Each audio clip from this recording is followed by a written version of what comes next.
हमने तुम लोगों को प्रेजेंट इंडेफिनिट टेंस बताया था ना। फिर से बता दे रहे हैं। प्रेजेंट इंडेफिनिट टेंस की सबसे पहले पहचान क्या होती है? ता है, ती है, ते हैं, ते हूँ। ठीक है, ये जरूर लास्ट में मिलेंगे। और जब ये लास्ट में दिख जाए तो कौन सा टेंस है? Present indefinite tense. ये पहचान हो गई। जैसे राम स्कूल जाता है। राम स्कूल जाता है में ता है आया है। तो यहाँ से पता चल गया कि ये प्रेजेंट इंडेफिनिट टेंस है। क्या है? Present indefinite tense. उसके बाद इसका हम करेंगे ट्रांसलेशन। क्या करेंगे? ट्रांसलेशन को हिंदी में क्या कहते हैं? अनुवाद क्या होता है? एक भाषा को दूसरी भाषा में बदलना। ठीक है, तो ट्रांसलेशन जब करेंगे तो इसके ट्रांसलेशन के कुछ नियम हैं। पहला नियम है एक वचन कर्ता सब लोग जानते हैं क्या होता है? एक वचन कर्ता जानते हैं ना सब लोग क्या होता है? ये चौक एक है तो क्या है? एक वचन। अभी क्या है? बहुवचन है। इंग्लिश में दो ही वचन होते हैं, एक वचन बहुवचन, सिंगुलर नंबर प्लूरल नंबर। ठीक है, तीन वचन नहीं होते हैं। तीन वचन संस्कृत में होते हैं। ठीक है, इंग्लिश में दो ही होते हैं, एक वचन कर्ता और दूसरा बहुवचन कर्ता। ठीक है, इसमें कुछ कर्ता ऐसे भी होते हैं जो होते तो एक वचन है लेकिन उनके साथ जो क्रिया आती है हमेशा बहुवचन की आती है। कौन सी आती है? जैसे आई, वी, यू और दे। वैसे तो दे बहुवचन होता ही है, लेकिन आई, वी और यू, आई, वी, यू एक वचन और बहुवचन दोनों में आता है। यू जो है एक वचन बहुवचन दोनों में आता है और ये हमेशा बहुवचन की क्रिया लेता है। क्या लेता है? बहुवचन की क्रिया लेता है। तो एक वचन कर्ता के साथ जो क्रिया होती है उसमें यस या ईएस लगाते हैं। जो क्रिया होती है उसमें यस या ईएस लगाते हैं। और बहुवचन कर्ता में जो क्रिया होती है उसके साथ यस या ईएस नहीं लगाते हैं। ठीक है, क्रिया मतलब वर्ब। ठीक है, इतना नियम है। तीसरा नियम और समझ लो, जैसे ही है दिखता है दिमाग में सबसे पहले क्लिक करता है इजेमार। ठीक है, तो प्रेजेंट इंडेफिनिट टेंस में इज, एम, आर का प्रयोग नहीं होता है।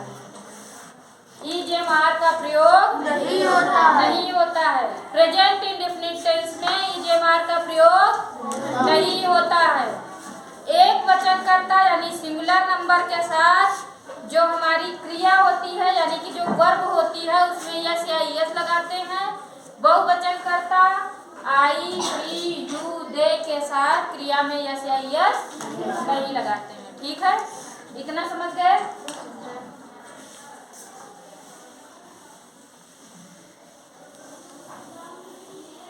अब सबसे सरल सेंटेंस उठाते हैं।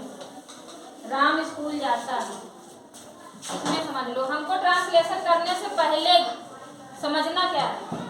राम स्कूल जाता है।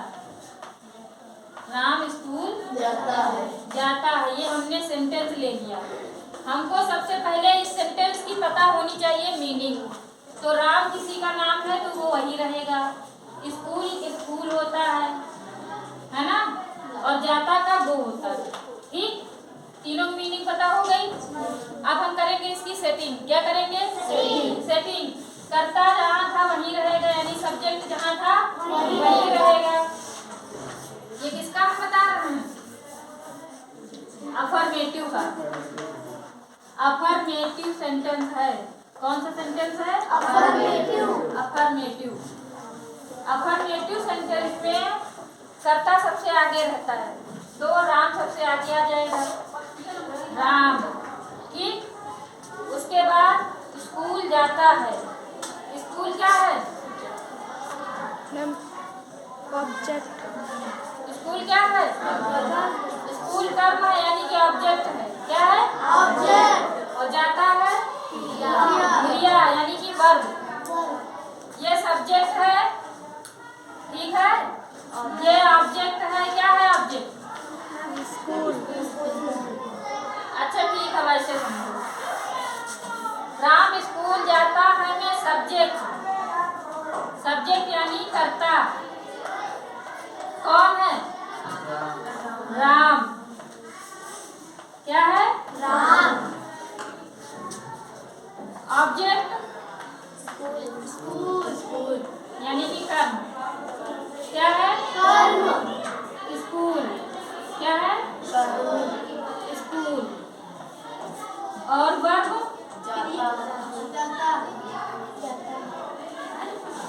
वर्ब है जाता है। वर्ब क्या है? जाता है। जाता है, ठीक है। राम स्कूल जाता है। राम सब्जेक्ट है, स्कूल ऑब्जेक्ट है, जाता है वर्ब। ठीक है, इतना समझ में आया? अब हम कहेंगे कि राम स्कूल जाता है। ठीक है, राम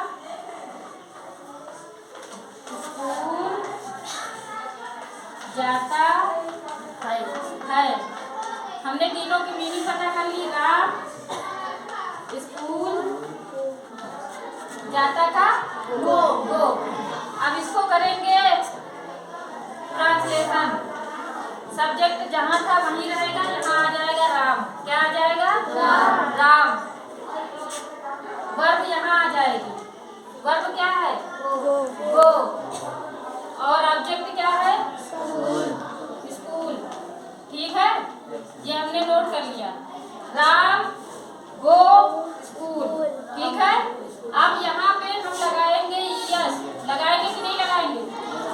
क्योंकि प्रेजेंट इंडेफिनिट टेंस का जो हमने नियम पढ़ा वो कहता है एक वचन कर्ता के साथ क्रिया में यस या ईएस का प्रयोग होता है।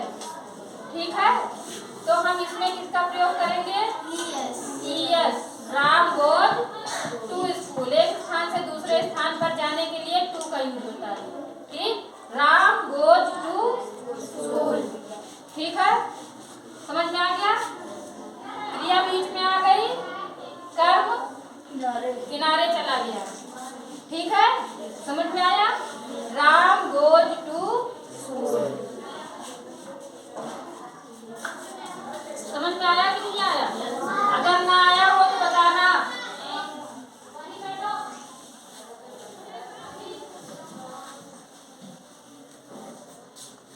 अब चलो प्रैक्टिस कर लो कुछ सेंटेंस। अनवर पहला सेंटेंस बोलो। राधा गाना गाती है। राधा गाना गाती है। राधा गाना गाती है। ठीक है, तो गाती है क्या है? वर्ब सबसे लास्ट में होती है ना, सब्जेक्ट सबसे और बीच में ऑब्जेक्ट। ये पता कर लिया हमने। अब जो है हम इनकी मीनिंग पता करेंगे। क्या करेंगे? मीनिंग। राधा तो नाम है वही रहेगा, और गाना का होता है सॉन्ग, और गाती है सिंग। ठीक है, सिंग और सॉन्ग में अंतर है।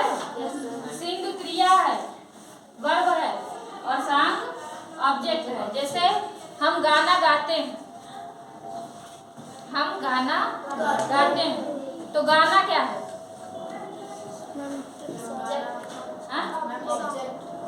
न हो साथ कोई अकेले बढ़ो तुम सफलता तुम्हारे चरण चूम लेगी। ये हमारा गाना है ना। और उसको जब गाते हैं तो गाने की क्रिया होती है ना। गाने की क्रिया कब होती है? भाई गाना हमने पेज पे रखा हुआ है लिखा, तो वो गाना है। लेकिन हम उस गाने को जब गाते हैं तब गाना गाने की क्रिया होती है ना, तो ये ऑब्जेक्ट है सॉन्ग, ठीक है। और सिंग जो है वो वर्ब है। सिंग क्या है? वर्ब। सिंग और सॉन्ग में अंतर समझ में आया? ठीक है। राधा गाना गाती है, हमने मीनिंग पता कर ली है। राधा को राधा लिखेंगे, राधा को राधा लिखेंगे, ठीक है। अब हम फिर वही इस्तेमाल करेंगे अपना तरीका, ठीक है। अब तुम लोग बताओ क्या लिखें पहले? राधा यहाँ लिखें? कहाँ लिखेंगे? सबसे आगे? ठीक, राधा। फिर क्या लिखें? सिंग लिखें? सॉन्ग लिखें? सिंग लिखेंगे। इसको यहाँ लिखें? ठीक, लिख दिया। फिर अ सॉन्ग, सही है? गलत है? क्या गलत है? राधा एक वचन करता है, राधा एक वचन करता है, क्रिया के साथ क्या लगेगा? एस, ठीक है। क्रिया के साथ क्या लगेगा? S. Radha sings a song. अब तुम कह रहे होगे कि मैम यहाँ एक तो लिखा नहीं, आपने आके लिखा है ना भाई। एक साथ 10 गाने थोड़े ना गाओगे, एक ही तो गाना गाओगे। तो Radha sings a song, Radha गाना गाती है, ठीक है। दूसरा सेंटेंस क्या है? हाँ, मोहन किताब पढ़ता है। मोहन किताब पढ़ता है, मोहन किताब पढ़ता है, मोहन किताब पढ़ता है, मोहन किताब पढ़ता है। मोहन किताब पढ़ता में मोहन क्या है? मोहन सब्जेक्ट है, किताब क्या है? पढ़ता है वर्ब, ठीक है। मोहन किताब पढ़ता है में मोहन सब्जेक्ट है, ठीक। किताब ऑब्जेक्ट है, ठीक है। सब्जेक्ट को पूरा नहीं लिखा है, आधा लिखा है, ठीक है।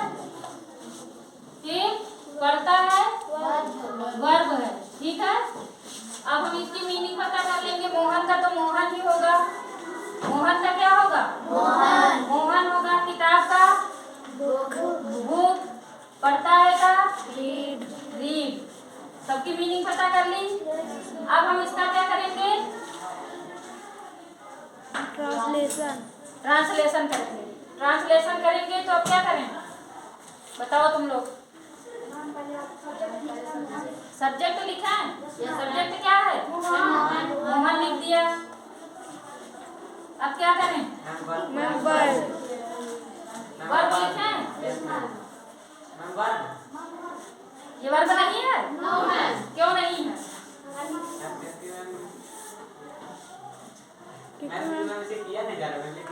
क्योंकि ये जो है बीच में है, और वर्ब हमेशा कहाँ होती है?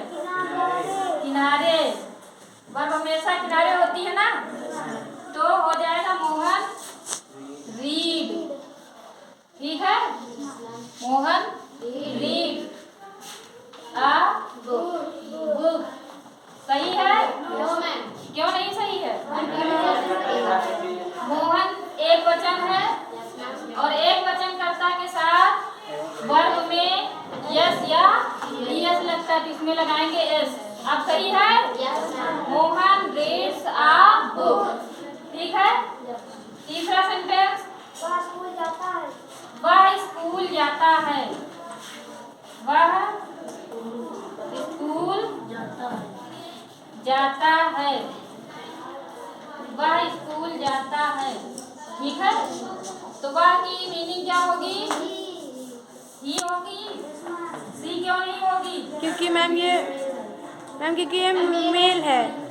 क्योंकि ये मेल है, फीमेल। अच्छा, कहाँ से पता किया कि मेल है? मैम क्रिया से। क्योंकि जाता है ना? जाती है होता तो यहाँ सी होता, यहाँ पे ही होगा क्योंकि ये बता रहा है कि ये मेल है। ठीक है, तो हो गया ही। और स्कूल का, स्कूल मीनिंग सबको पता ही है, गो की भी सबको पता है ना? अब हम क्या करेंगे? कर्ता को वही रख देंगे जहाँ था, तो हो जाएगा ही। क्या हो जाएगा? ही।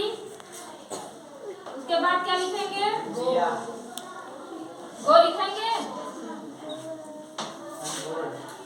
गो लिखेंगे, लिख दिया। फिर क्या लिखेंगे? सही है? क्या गलत है? एक वचन कर्ता के साथ क्रिया में यस या ईएस का प्रयोग होता है ना? तो यहाँ ईएस का प्रयोग होगा। He goes to school। क्या होगा? He goes to school। समझ में आ गया? अब चौथा सेंटेंस क्या है? मैं खो खो खेलती हूँ। मैं खो खो खेलती हूँ।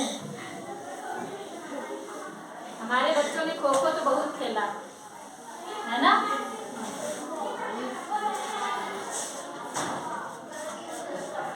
मैं खो खो खेलती हूँ। मैं खो खो खेलती हूँ।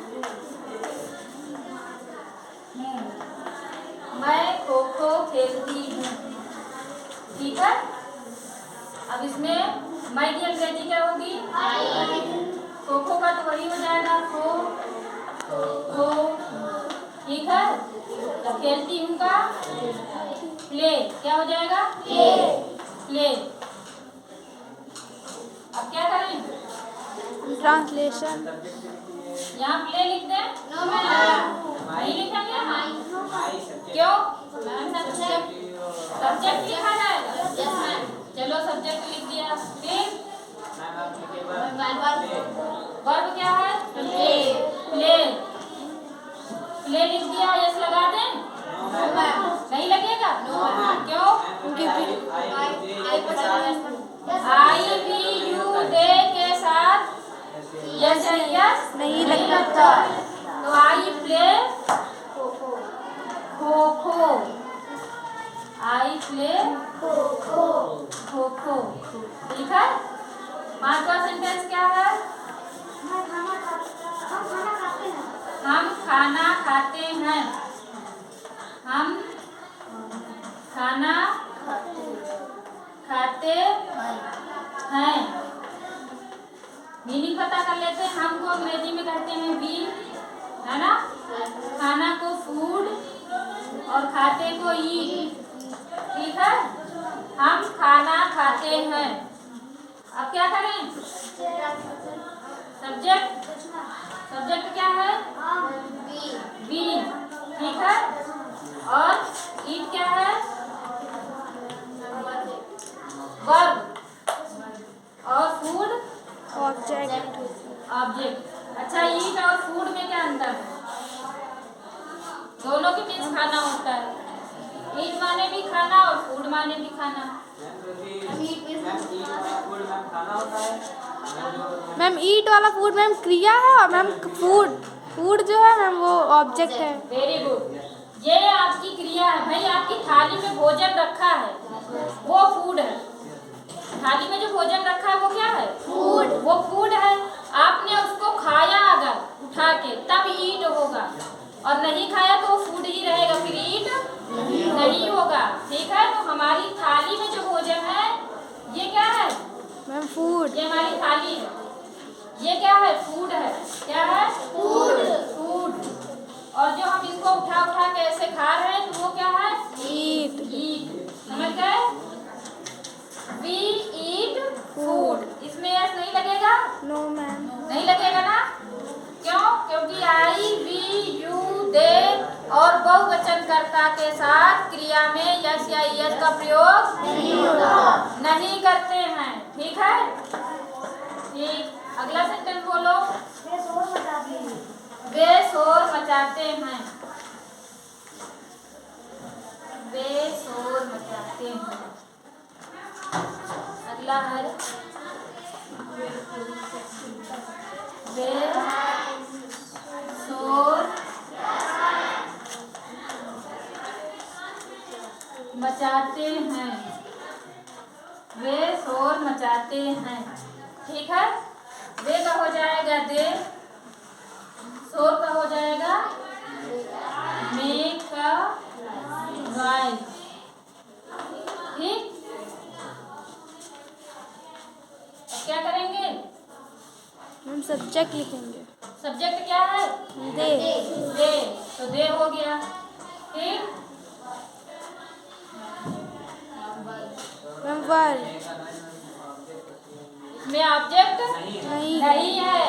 इसमें ये क्या है? सब्जेक्ट। और शोर मचाते हैं वर्ब है, इसमें ऑब्जेक्ट नहीं है।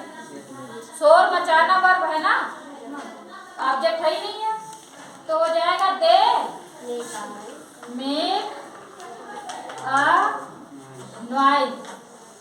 इसमें अगर एक वचन करता होता तो मेक के बाद ऐसे लग जाता ऐसे, लेकिन ये एक वचन करता नहीं है, दे है ना, इसलिए इसमें मेक के बाद इस यस नहीं लगेगा। ठीक है, दे मेक अ नॉइज। सातवां बोलो सेंटेंस। सातवां सेंटेंस, तुम दूध पीते हो। They make a noise. Okay,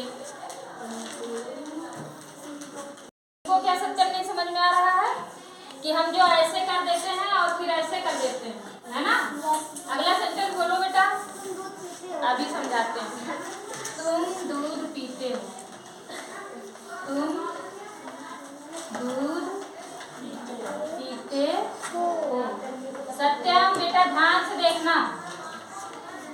ठीक है, हिंदी में तुम हम बोलते हैं पहले, उसके बाद बोलते हैं दूध, फिर बोलते हैं पीते हो। हम ये तो नहीं कहते हैं दूध पीते हो तुम, या पीते दूध तुम हो, इस तरह बोलते हैं? नहीं बोलते ना। हम कहते हैं तुम दूध पीते हो, यही तो कहते हैं। कि कहते हैं पहले लिख देते हैं हो, तुम दूध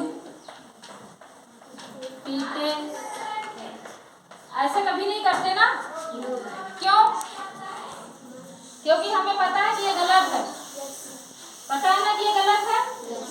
तो वैसे ही अंग्रेजी में जो होता है, अंग्रेजी में पहले तुम बोलते हैं, लेकिन तुम के बाद दूध नहीं बोलते। अंग्रेजी में तुम की अंग्रेजी तो पहले बोली जाती है, यू हो गया। ठीक है, अंग्रेजी में यू हो गया तुम की अंग्रेजी। ठीक है, लेकिन दूध की अंग्रेजी उसके बाद नहीं आती है, उसके बाद आती है पीते हो की अंग्रेजी। इसलिए हम कह रहे हैं कि इसकी मीनिंग यहाँ लिखो। समझे? अब समझ में आया भाई? तुम हमने लिख दिया क्योंकि तुम तो जहाँ था वहीं रहता। जो हिंदी में तुम पहले बोलते हैं, अंग्रेजी में भी तुम की अंग्रेजी पहले बोलते हैं, लेकिन जब इसकी बारी आती है तो हम दूध की अंग्रेजी बाद में लिखेंगे और पीते हो यानी कि क्रिया की अंग्रेजी पहले लिखेंगे। समझ रहे हो ना? तो हो जाएगा you drink, you drink milk. समझ में आया? इसलिए ये एरो लगा रहे हैं कि हमारी क्रिया जो है पहले आ जाएगी और कर्म जो है पीछे चला जाएगा। समझ में आया? तुम दूध पीते हो, यू ड्रिंक मिल्क। ठीक है, अब समझ में आ गया? अभी भी ना समझ में आया हो तो बोलो, फिर हम दूसरे तरीके से समझाएंगे। ठीक है, समझ गए? अब है आठवां ट्रांसलेशन बोलो। लड़कियां पत्र लिखती हैं। लड़कियां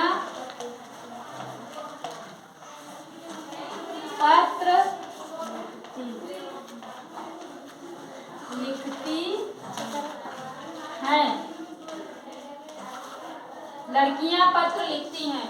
लड़कियां को बोलेंगे गर्ल, ठीक, पत्र को बोलेंगे लेटर, है ना, और लिखती का राइट, ठीक। मीनिंग पता कर ली हमने। हिंदी में लड़कियां पहले बोला जाता है, अंग्रेजी में भी पहले बोला जाता है, तो हमने गर्ल्स लिख लिया आगे, है ना, गर्ल्स आगे लिख लिया। अब हिंदी में क्रिया सबसे पीछे रहती है, इंग्लिश में क्रिया बीच में आ जाती है, तो इसकी अंग्रेजी में सबसे पहले लिखेंगे, है ना, सबसे पहले नहीं, मतलब गर्ल्स के बाद लिखेंगे, ठीक है, लेकिन पत्र से पहले लिखेंगे। तो हो जाएगा गर्ल्स राइट, ठीक है। ये राइट यहाँ से उठ के यहाँ आ गया, ठीक है, ये पीछे था, हिंदी में पीछे था, अभी बीच में आ गया, गर्ल्स राइट लेटर, लेटर्स हो जाएगा, ठीक है, क्योंकि लड़कियां पत्र लिखती हैं तो एक पत्र में सारी लड़कियां तो लिखेंगी नहीं, सबका अपना अपना पत्र होगा। Girls write letter. अब इसमें राइट में यस लगेगा? नहीं लगेगा। क्यों नहीं लगेगा? क्योंकि ये बहुवचन करता है, क्योंकि लड़कियां बहुवचन है, ठीक है। फिर नवा, लड़के मैदान में दौड़ते हैं, लड़के मैदान में दौड़ते हैं, लड़के मैदान में दौड़ते हैं, लड़के मैदान में दौड़ते हैं, तो हो जाएगा बॉयज। लड़के का क्या हो जाएगा? मैदान का ग्राउंड, प्ले ग्राउंड, ठीक, प्ले ग्राउंड। और में का हो जाएगा इन, और दौड़ते का रन, ठीक है। सबकी मीनिंग पता चल गई। अब हम क्या करेंगे, कर्ता जहाँ था वही रहेगा, सबसे पहले हम कर्ता लिख देंगे, तो हो जाएगा बॉयज। क्या हो जाएगा? बॉयज। वर्ब हमारी क्या है? रन, है ना। उसके बाद लिख देंगे रन, क्या लिख देंगे? Boys run in play ground. Ma'am ma'am ठीक है। मैदान में दौड़ते हैं ना, तो मैदान में जो है मैम हिंदी में क्या होगा? इन पहले आ जाएगा। मैम मैम प्ले मैम कहाँ से आ जाएगी? प्ले ग्राउंड, प्ले ग्राउंड बोलते हैं ग्राउंड को। मैम रन है। ओके, यहाँ पे तुम जो पूछ रहे हो ना साक्षी, यहाँ पे प्ले ग्राउंड है ना, यहाँ प्ले क्रिया नहीं है। प्ले हमने अलग नहीं लिखा, प्ले के साथ ग्राउंड जुड़ा हुआ ना, तो ये प्ले ग्राउंड हो गया तुम्हारा ऑब्जेक्ट, ठीक है। प्ले ग्राउंड क्या हो गया? ऑब्जेक्ट। ये तुम्हारी वर्ब नहीं है, वर्ब की तरह यूज होती तो प्ले अकेले यूज होती, उसके साथ ग्राउंड नहीं लगा होता, ठीक। खेलने का मैदान, boys run in play ground, ठीक है। 10वां लेसन क्या है? सॉरी, लेसन ही बोल देते हैं। 10वां सेंटेंस, विद्यार्थी स्कूल जाते हैं, यही है ना।